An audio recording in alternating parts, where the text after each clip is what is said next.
அவங்க ஷேர் பண்ணீங்க.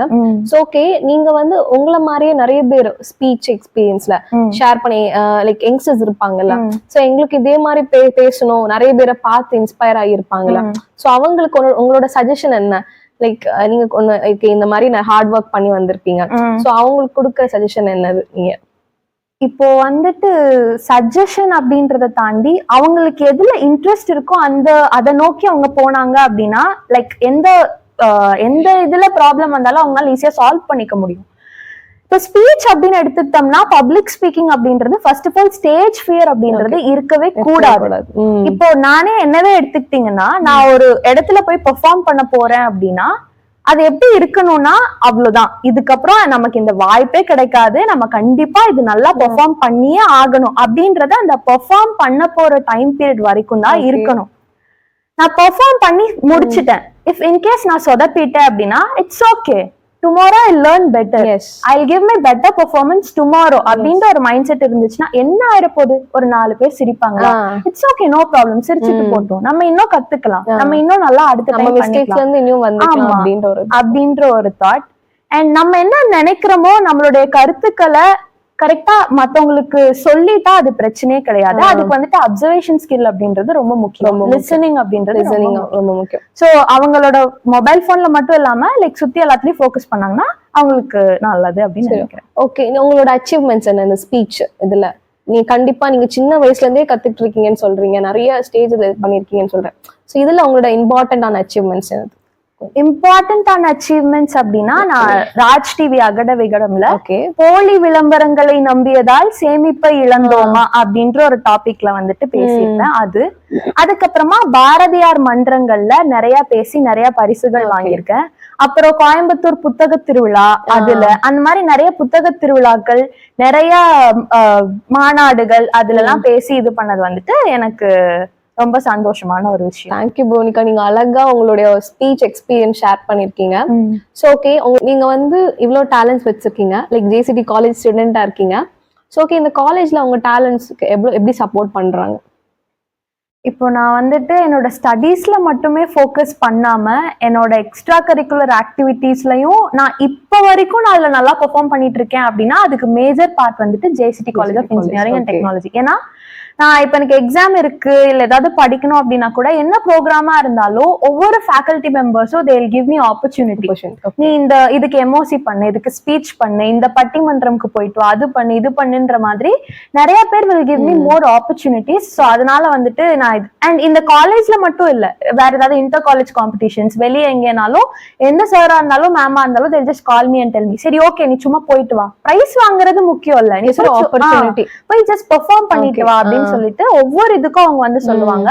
And apart from them என்னோட ஃப்ரெண்ட்ஸ் அண்ட் என்னோட சீனியர்ஸ் அவங்க எல்லாருமே எனக்கு ரொம்ப சப்போர்ட் பண்ணுவாங்க. சோ அப்படிதான். போனிகா, உங்க ஸ்பீச் எக்ஸ்பீரியன்ஸ் பத்தி ஷேர் பண்ணீங்க. ஸோ நெக்ஸ்ட் நீங்க வந்து ஆக்டிங்லயே ரொம்ப ஒரு டேலண்டட் பர்சனா இருக்கீங்க. ஸோ அதை பத்தி சொல்லுங்க, எப்போ உங்களுடைய அந்த ஜேர்னி ஸ்டார்ட் ஆச்சு அப்படின்ட்டு? ஆக்டிங் அப்படின்றது எனக்கு ரொம்ப பிடிச்ச ஒரு விஷயம். ஓகே, ஏன்னா வந்துட்டு ஐ யூஸ் டு அப்சர்வ் பீப்புள், எப்படி நடக்கிறாங்க, எப்படி பேசுறாங்க, என்னென்ன மாதிரியான எக்ஸ்பிரஷன்ஸ் கொடுப்பாங்க அப்படின்னு சொல்லிட்டு. எங்க அம்மாவே ஆட்டிடியூடா பேசினா நான் ரொம்ப இமிட்டேட் பண்ணுவேன், அது அவங்களுக்கு சுத்தமா பிடிக்காது. சோ அந்த மாதிரி வந்துட்டு நான் ரொம்ப அப்சர்வ் பண்ணுவேன். நடிக்கிறது அப்படின்றது ஒரு நல்ல டேலண்ட், ஆனா அது ஒரு பொண்ணுக்கு நல்ல டேலண்டா அப்படின்னா அது ஒரு மிகப்பெரிய கொஸ்டின் மார்க். எல்லாருமே கேட்பாங்க, எதுக்கு நடிக்கிற, ஒரு பொண்ணு எதுக்கு நடிக்கிற அப்படின்ற மாதிரிதான் என்கிட்டயுமே எல்லாருமே கேட்டாங்க. என்னோட ரிலேட்டிவ்ஸுமே யாருமே பெருசா அதுக்கு வந்துட்டு சப்போர்ட் எல்லாம் பண்ணல. பட் என்னோட family was the major support. இந்த டிவிக்கு போறதுக்கு கூட ஃபர்ஸ்ட் என்னோட பாட்டி தான் என்னோட ஆடிஷனுக்கு கூட்டிட்டு போனாங்க. அவங்க ஆட்டோ வச்சு நான் அழுதுட்டு இருக்கேன், ஆடிஷன் போகணும் அப்படின்னு சொல்லிட்டு அவங்க தான் என்னைய கூட்டிட்டு போனாங்க. அதுக்கப்புறம் என்னோட அம்மா, அப்பா, மாமா எல்லாருமே ரொம்ப சப்போர்ட் பண்ணாங்க. சோ நான் சின்ன வயசுல இருந்தே வந்துட்டு இந்த ஃபேன்சி ட்ரெஸ் காம்படிஷன்ஸ்க்கு எல்லாம் போறது வந்துட்டு வழக்கம். ஃபேன்சி ட்ரெஸ் போறது, வீட்டுக்கு பக்கத்துல ஏதாவது காம்படிஷன்ஸ் நடந்தா போறது. இப்ப கேர்ள்னாலே நமக்கு அழகா ட்ரெஸ் பண்ணிக்க பிடிக்கும் இல்லையா? சோ அதனால வந்துட்டு எனக்கு இந்த பட்டு சாரி கட்டிட்டு நிறைய நகை போட்டுட்டு அந்த மடிசார் மாமி எல்லாம் பாத்தீங்கன்னா ஒரு மாதிரி டிஃப்ரெண்டா ட்ரேப் பண்ணிட்டு அழகா இது பண்ணிருப்பாங்களே. சோ அந்த மாதிரி பண்ணிட்டு நிறைய போய் பேசுறது அந்த மாதிரிலாம் இருக்கு. உங்களுக்கு ரொம்ப பிடிக்கும். ஓகே, நீங்க பண்ணதுல இந்த ஆக்டிங் ஃபீல்ட்ல பண்ணதுல உங்களுக்கு ரொம்ப பிடிச்ச ரோல் எது? நீங்க என்ன ரோல் பண்ணிருக்கீங்க? ஓகே, ஆக்சுவலா இந்த ஃபேன்சி ட்ரெஸ் காம்படிஷன்ஸ்க்கு போனது அப்படின்றத தாண்டி நான் 7th ஸ்டாண்டர்ட் படிக்கிறப்போ ஜீ தமிழ்ல ஜூனியர் சூப்பர் ஸ்டார் சீசன் 1 அப்படின்னு சொல்லிட்டு ஒரு ஆடிஷன் வருது. அப்பதான் அந்த ஷோ புதுசா லான்ச் பண்றாங்க. அப்போ நான் எனக்கு அப்ப எக்ஸாம் இருந்ததுன்னு நினைக்கிறேன். அந்த எக்ஸாம் டைம்லயும் அந்த ஆடிஷன் பார்த்துட்டு சரி ஓகேமா போலாமா அப்படின்னு சொல்லிட்டு எங்க அம்மா கிட்ட சொல்றேன். நெக்ஸ்ட் டே எங்க அம்மா ரெடி பண்ணி அன்னைக்கு நைட் தான் நாங்க கண்டென்ட் ப்ரிப்பேர் பண்றோம். ஒரு மாமி மாதிரி பேசி இது பண்ற மாதிரி. சோ ப்ரிப்பேர் பண்ணிட்டு போனோடனே வந்துட்டு ஃபர்ஸ்ட் ரவுண்ட்ல நான் செலக்ட் ஆயிட்டா அவங்க சொல்றாங்க ஓகேமா நீங்க செலக்ட் ஆயிட்டீங்க, நீங்க நெக்ஸ்ட் ரவுண்டுக்கு வந்துட்டு சென்னை வாங்க அப்படின்னு சொல்றாங்க. சென்னை போனோடனையும் செகண்ட் ரவுண்ட் வந்துட்டு ஒரு ஓனர் மாதிரி கெத்தா பண்ணணும் அப்படின்னு சொல்லிட்டு ஒரு கேரக்டரும், இன்னொன்னு வந்துட்டு சோளக்காட்டு பொம்மை மாதிரி பண்ணணும் அப்படின்னு சொல்லிட்டு 2 கேரக்டர் கொடுத்துட்டு அந்த டைம்ல என்ன ஆயிடுச்சு அப்படின்னா இல்ல நீங்க செலக்ட் ஆகல, நீங்க வெயிட்டிங் லிஸ்ட்ல இருக்கீங்க, நீங்க ஊருக்கு போங்க அப்படின்னு சொல்லிட்டாங்க.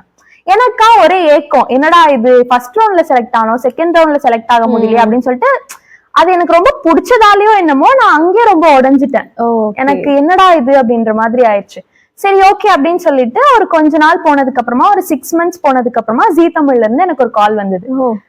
ஜூனியர் சீனியர் அப்படின்னு சொல்லிட்டு ஒரு ப்ரோக்ராம் நாங்க பண்ணலாம்னு இருக்கோம், நீங்க கெஸ்ட் பெர்ஃபார்மன்ஸ் கொடுப்பீங்களா அப்படின்னு சொல்லிட்டு கேட்டாங்க. நம்ம தான் இங்கதான் ரெடியா இருக்கோமே. அப்புறம் சரி ஓகே நான் வரேன் அப்படின்ட்டு. அப்புறம் என்னோட அப்பா அம்மா எல்லாம் திஸ் இஸ் கெஸ்ட் பெர்ஃபார்மன்ஸ், ஒரு தடவை தான் கூப்பிடுவாங்க, திரும்பி எல்லாம் கூப்பிட மாட்டாங்க, திரும்பி போயிட்டு வந்து அழுக கூடாது அப்படின்னு அவங்க எனக்கு கன்வின்ஸ் பண்ணி தான் கூட்டிட்டு போறாங்க. கூட்டிட்டு போனோடனே என்னோட ஃபர்ஸ்ட் ரோல் வந்துட்டு டீச்சர் ரோல். என்னோட ஸ்கூல்ல எந்த டீச்சர்லாம் நான் பார்த்தேனோ அவங்க எல்லாத்தையுமே இன்ஸ்பைரிங்கா வச்சுட்டு நான் பண்ணேன். சோ அந்த ஷோ வந்துட்டு அப்படியே போச்சு. அப்புறம் அதுல ஒரு 3 months போனதுக்கு அப்புறமா ஜூனியர் சூப்பர் ஸ்டார் சீசன் 2 வந்தது. அப்போ அந்த டைரக்டர் வந்துட்டு நீ இதுல நல்லா பண்ற, so junior super star season 2 continue பண்ணு அப்படின்னு சொல்லிட்டு சொன்னாரு. சரி ஓகே அப்படின்னு சொல்லிட்டு அது அப்படியே பண்ணேன். சோ இதுல எனக்கு